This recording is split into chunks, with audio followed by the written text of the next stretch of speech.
Kritik banyak ditujukan ke pemerintah selama menangani pandemi virus corona di Indonesia. Mulai dari ketidaksiapan menangani virus ini hingga keterbukaan informasi. Bahkan seorang suspek corona mengkritik kesiapan rumah sakit dalam menangani pasien. Kita akan membahasnya.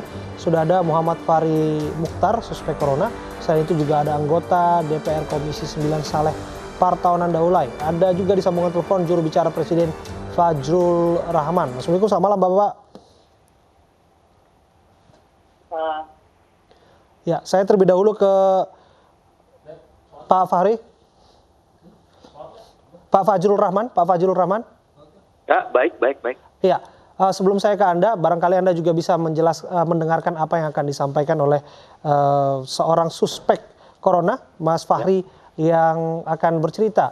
Apa pengalaman yang bersangkutan ketika berusaha untuk mendapatkan pelayanan kesehatan terkait dengan dugaan penyakit yang diidapnya. Mas Fahri, bisa diceritakan kepada kami seperti apa pengalaman Anda? Ya, jadi saya mulai masuk gejala di Rabu. Hari Jumatnya kita kesempatan, baru hari Minggunya kita satu di Jakarta atau arahan ke 12 karena gejala yang saat tidak kunjung berada walaupun sudah dari puskesmas. Di sana dan akan tapi Mas Fahri, kurang jelas apa yang Anda sampaikan. Boleh diceritakan sekali lagi Anda waktu itu ke rumah sakit mana dan seperti apa penanganan yang Anda terima? Oke, jadi hari Minggu ketujuan. Nah, di sana ya ruang ICU karena memang sudah sangat sesak napas. Ya. Lalu apa namanya? Setelah itu cek darah, ronsen. Saya masuk di ruang dekontaminasi. Ruang itu isinya orang-orang pada batuk semua.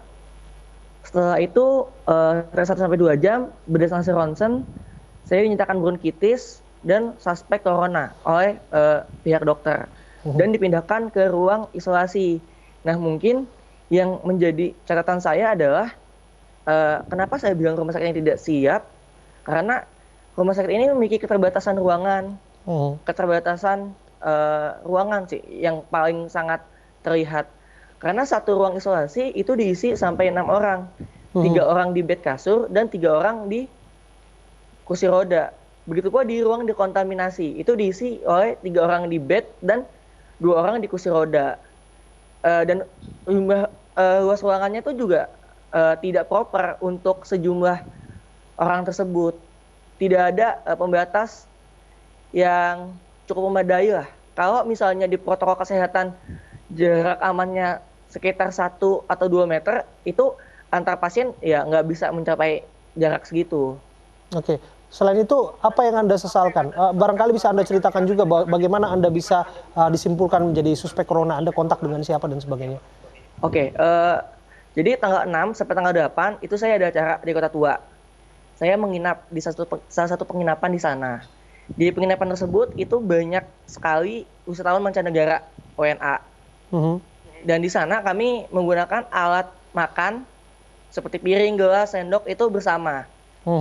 Idealnya setiap pengunjung itu membersihkan apa yang telah dia gunakan dengan bersih. Tapi pada kenyataannya tidak semua pengunjung itu disiplin. Karena saya menemukan masih ada alat-alat yang memang terlihat kotor. Dan saya nggak tahu berapa banyak yang dicuci tapi tidak menggunakan sabun pembersih itu. Terus habis itu saya ikut International Women's Day IWD tanggal 8 Maret di Monas. Itu saya bertemu dengan banyak banget orang yang asing karena dari berbagai penjuru kan. Jadi saya juga tidak tahu bagaimana riwayat mereka. Mas Fahri, apa tindakan yang dilakukan dokter kepada Anda? Anda saat ini di mana dan obat apa yang Anda konsumsi? Saat ini saya sedang di rumah karena disuruh diisolasi mandiri di rumah. Jadi oleh pihak dokter saya disuruh isolasi mandiri di rumah sambil menunggu hasil tes swab saya. Yang katanya paling cepat 3 hari, berarti sekitar hari Jumat. Gitu. Ada obat yang diberikan kepada Anda untuk Anda konsumsi? Ada obat antibiotik 2. Ada obat azitromisin Oke. sama levofloxacin. Oke. Artinya Anda sudah memenuhi gejala-gejala yang dijelaskan mengenai COVID-19 ini ya?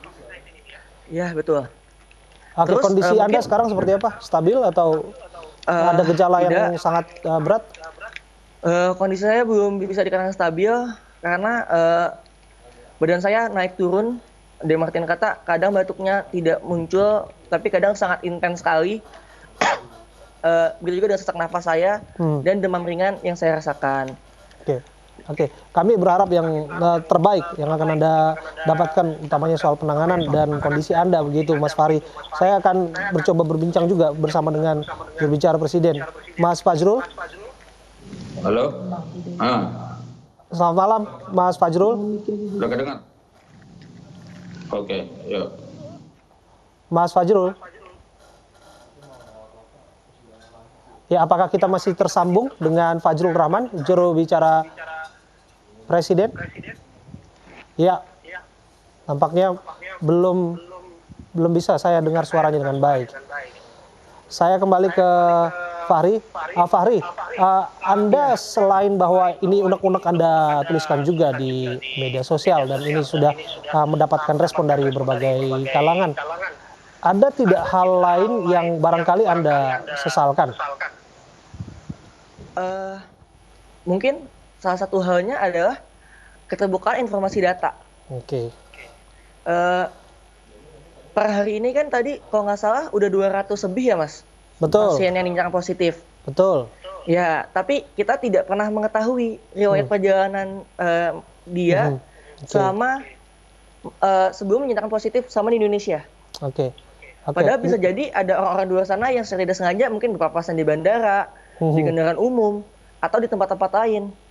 Oke. Sehingga meningkatkan potensi penyebaran virus tadi dan sulit lagi untuk dilacak. Terus yang saya sesalkan kedua mungkin ada masyarakat yang melihat corona ini sebagai suatu stigma. Stigmanya tinggi banget, stigma negatifnya. Mungkin ya sama-sama kita harus melawan stigma ini bahwa corona ini bukan hal yang memalukan dan mematikan. Oke. Terima kasih untuk semangat Anda di sini. Saya sepakat sekali untuk melawan stigma itu. Pak Fajrul Rahman. Metro TV. Assalamualaikum, selamat malam Pak Fajrul. Waalaikumsalam. Yo, baik. Iya, ini dengan Abraham di iNews TV. Oke, baik Fajrul. Abraham. Iya, Bang, kita sudah dengarkan bersama ada 227 kasus total per hari ini. Kemudian 19 orang meninggal dunia. Tingkat kematian corona di Indonesia ini menjadi urutan kedua di dunia. Bagian masyarakat nampaknya sedang digiatkan soal cuci tangan, kampanye, dan sebagainya, termasuk berdoa berikhtiar begitu Bang Fajrul. Bagaimana lantas sikap pemerintah untuk memutus rantai peningkatan kasus-kasus yang terus bertambah ini? Oh, baik, terima kasih. Saya tadi sebenarnya ingin sekali mendengar Fahri pembicaraannya, tetapi pada intinya adalah kami terbuka untuk menerima semua masukan dari semua pihak, dari 227 juta rakyat Indonesia ini. Karena hanya dengan solidaritas dan bantuan masyarakatlah kita bisa bersama-sama melawan ini. Tidak bisa hanya pemerintah pusat, tidak hanya pemerintah daerah, walaupun sudah pemerintah misalnya sekarang sudah membentuk apa yang sekarang yang menjadi ketuanya adalah Pak Letnan Jenderal Doni Monardo, yaitu dalam bentuk gugus tugas percepatan penanganan coronavirus disease, di mana Pak Doni Monardo ini berada di bawah dan bertanggung jawab kepada Presiden. Nah, jadi artinya semua informasi ini akan diambil oleh pemerintah untuk dijadikan alat untuk mengevaluasi apa yang dikerjakan. Karena yang kedua, kalau kita melihat dari sebaran negara-negara yang terkena ini, hampir 181, tidak ada satupun negara yang sebenarnya benar-benar siap menghadapi COVID-19.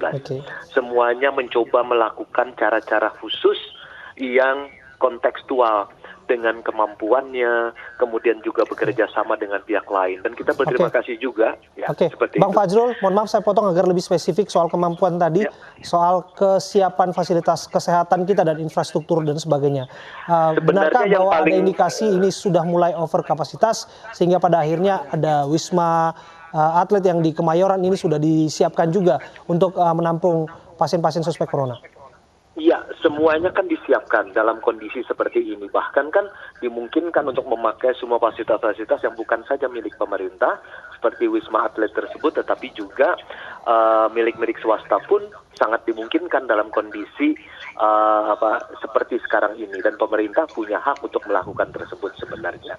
Nah, sebenarnya yang paling bisa menjawab ini adalah Pak Letjen Doni Munardo, ya, karena beliaulah yang sekarang menangani ini secara di pusat dan kemudian juga gugus di daerah, kan seperti itu. Jadi apa saja yang akan diambil terkait dengan pertanyaan-pertanyaan teknis tadi. Jadi saya hanya bisa menjawab bahwa Presiden Joko Widodo mengambil kebijakan yang paling akhir diambil itu adalah pembentukan gugus tugas tadi, sampai dengan gugus tugas di daerah, dan saya lihat sudah mulai bekerja juga gugus tugas di daerah, sehingga koordinasinya ini betul-betul jadinya kepemimpinan organisasional ini betul-betul bisa berjalan, dan kemudian panglimanya memang Pak Presiden Joko Widodo begitu. Baik,